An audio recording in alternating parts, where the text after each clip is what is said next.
Você sabe como executar corretamente os bloqueios anestésicos em odontologia? Neste vídeo, vamos revisar as principais técnicas anestésicas utilizadas na prática clínica. Hoje falaremos sobre técnicas de bloqueio anestésicos utilizadas na odontologia nas regiões de maxila e mandíbula. Olá, pessoal. Eu me chamo Diogo e esse aqui é o Ernesto. E junto vamos demonstrar as técnicas para vocês. Antes de iniciarmos as demonstrações das técnicas, vamos a algumas orientações gerais. A velocidade de infiltração deve ser de 20 segundos para cada um terço do tubete anestésico. O bisel da agulha deve estar sempre voltado para o osso. Se tocar no osso, recuar 0,5 milímetros antes da aplicação. O uso de agulhas geralmente são de 25 a 27 milímetros, mantendo sempre margem de segurança de 0,5 milímetros. O afastamento dos tecidos pode ser realizado pelo cirurgião dentista ou pelo auxiliar com o uso de afastadores.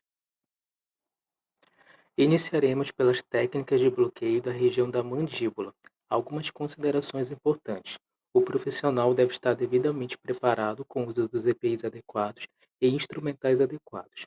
O paciente deve estar confortável em decúbito dorsal, com a boca aberta e plano mandibular paralelo ao solo.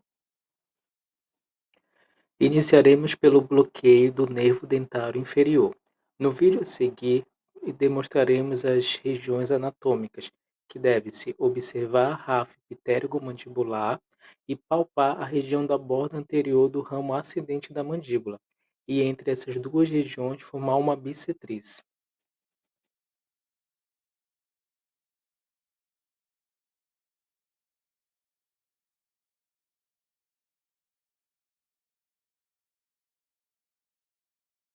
Após a análise da região anatômica, iniciaremos o bloqueio do nervo dental inferior. Para isso, utilizaremos uma agulha longa, formando uma bissetriz entre as duas regiões anatômicas demonstradas no vídeo anterior. Inserir a agulha na região mais medial da bissetriz no ponto intermediário. A seringa carpuri deve estar ancorada na comissura labial contralateral e deve-se aprofundar a agulha 20 milímetros e infiltrar 2 terços dos tubetes anestésicos.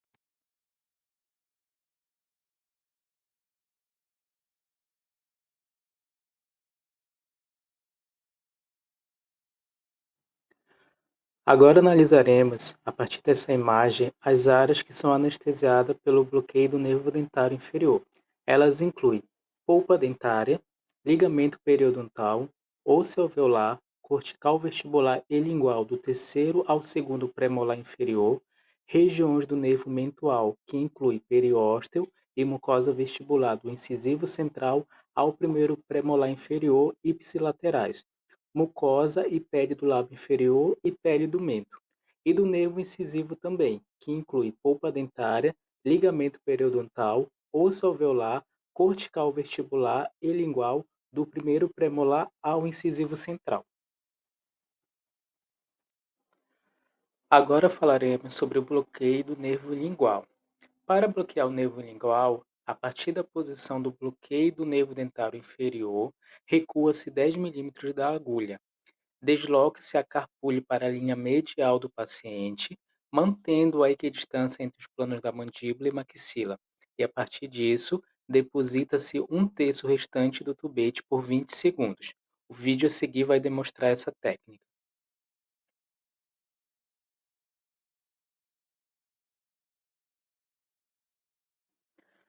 A partir do bloqueio do nervo lingual, analisaremos agora regiões anestesiadas, conforme demonstrado na imagem. As regiões anestesiadas serão o periósteo e a mucosa dos 2 terços anteriores do terceiro molar inferior ao incisivo central, mucosa e musculatura de 2 terços anteriores da língua, mucosa do sulco gengivo-lingual entre os planos mandibular e maxilar. Agora demonstraremos o bloqueio do nervo bucal. Para esse bloqueio, utiliza-se agulha curta, se isolado o procedimento, ou longa, se associado ao bloqueio do nervo dentário inferior. Palpa-se a linha oblíqua externa. A seringa carpule deve estar apoiada no plano oclusal. A seringa carpule deverá estar apoiada no plano oclusal superior. Deve-se aplicar a agulha junto à linha oblíqua externa, a nível do último molar presente, cerca de 2 milímetros, e introduzido 1/8 do tubete.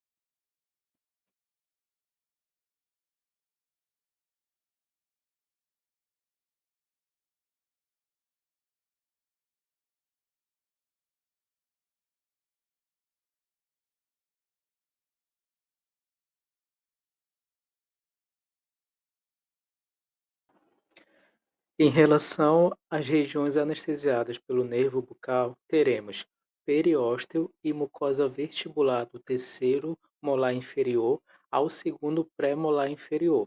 Também o músculo bucinador, porção inferior da mucosa jugal, inferior e ipsilateral, conforme a imagem ilustrando.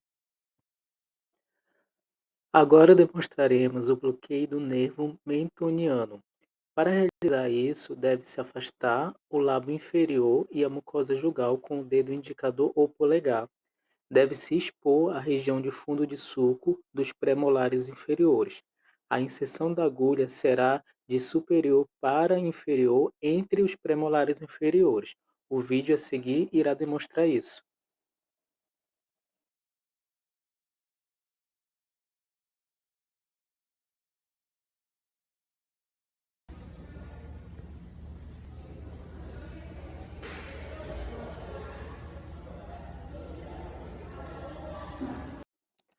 Agora analisaremos as regiões anestesiadas a partir do bloqueio do nervo mentoniano.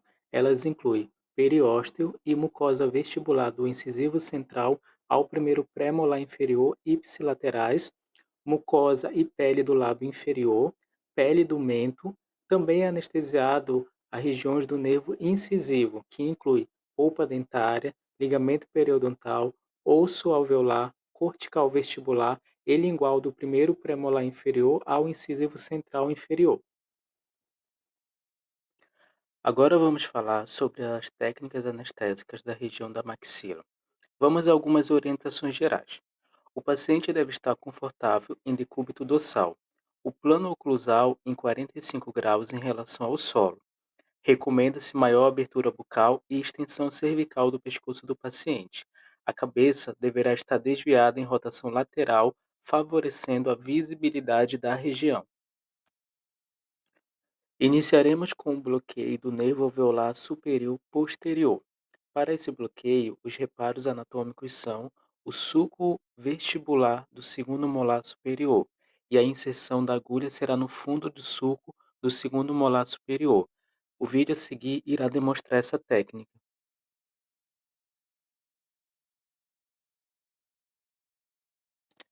Agora vamos analisar alguns pontos importantes no bloqueio do nervo alveolar posterior superior.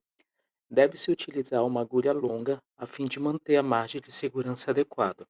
O profissional deve afastar a mucosa jugal do paciente utilizando o dedo indicador ou um odontoscópio ou um afastador, expondo a região de fundo de sulco do segundo molar superior, que será a área de inserção. Com a seringa carpulha apoiada na comissura labial do mesmo lado da aplicação, a agulha deve ser inserida, formando um ângulo de 45 graus em relação ao plano oclusal e também ao longo eixo dos dentes. A direção da agulha será antero-posterior, látero-medial superior. A inserção deve atingir aproximadamente 20 milímetros de profundidade, próximo às foraminas alveolares. Deve-se depositar cerca de 2/3 do tubete anestésico.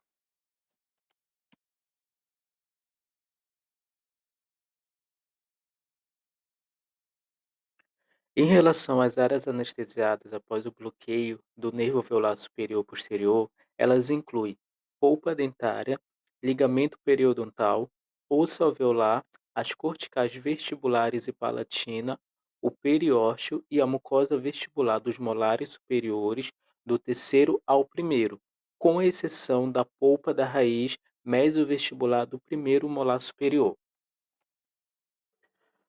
Agora, conheceremos o bloqueio do nervo alveolar superior médio. Para essa técnica, deve-se usar uma agulha longa ou curta ser isolado.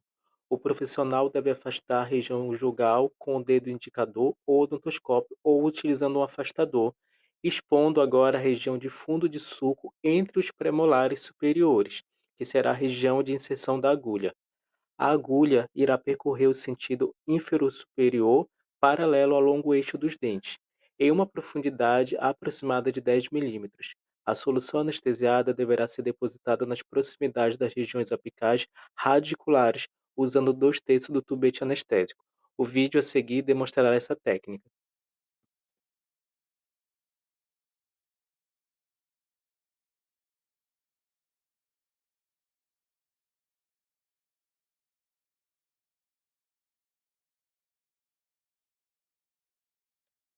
Agora analisaremos as áreas que são anestesiadas após o bloqueio do nervo alveolar superior médio.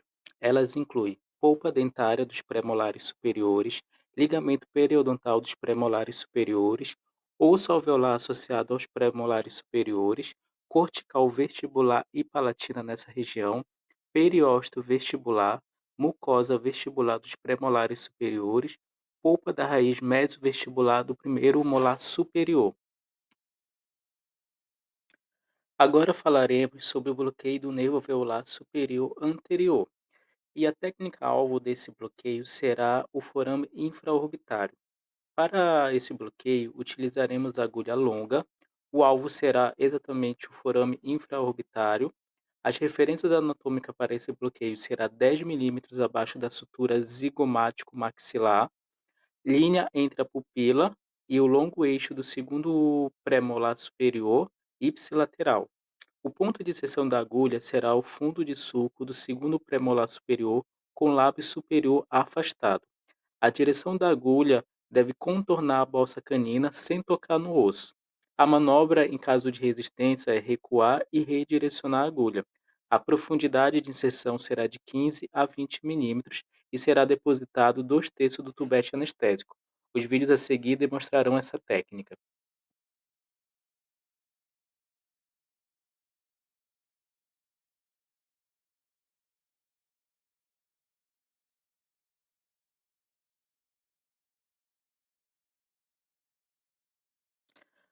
Agora analisaremos as áreas anestesiadas pela técnica do bloqueio do nervo alveolar superior anterior relacionado à técnica do forame infraorbitário.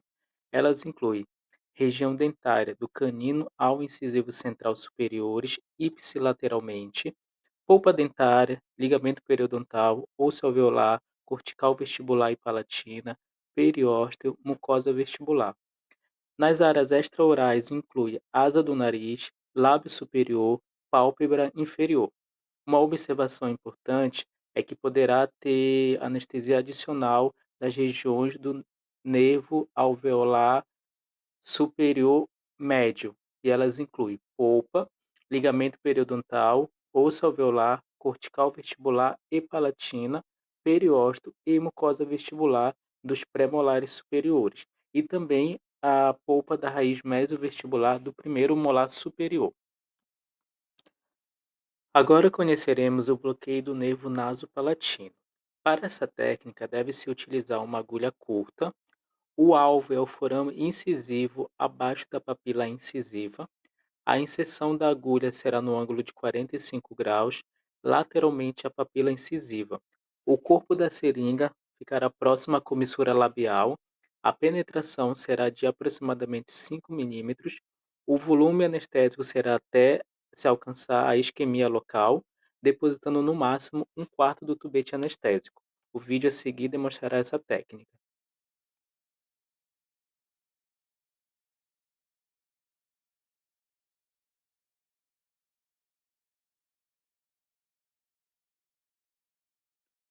As áreas anestesiadas pelo bloqueio do nervo nasopalatino serão o periósteo e a mucosa palatina de canino a canino.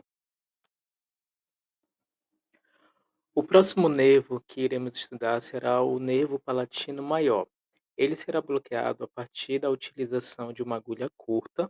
O ponto de punção é equidistante entre a rafe mediana do palato e a margem gengival livre, a nível do segundo molar superior. A posição da seringa, o corpo em contato com a comissura labial contralateral. Quanto à profundidade de inserção, será cerca de até 5 milímetros até encontrar resistência óssea. O volume do anestésico será até a isquemia local, no máximo um quarto a um terço do tubete anestésico.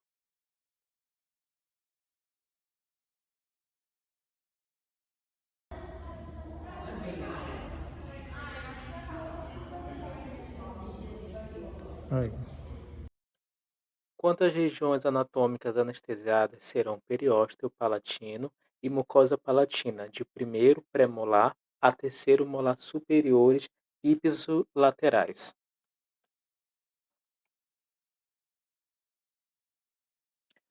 Assim, finalizamos o nosso vídeo após análise de todas as técnicas anestésicas de bloqueios anatômicos da região de maxila e mandíbula e finalizamos com algumas das referências utilizadas para esse trabalho. Muito obrigado.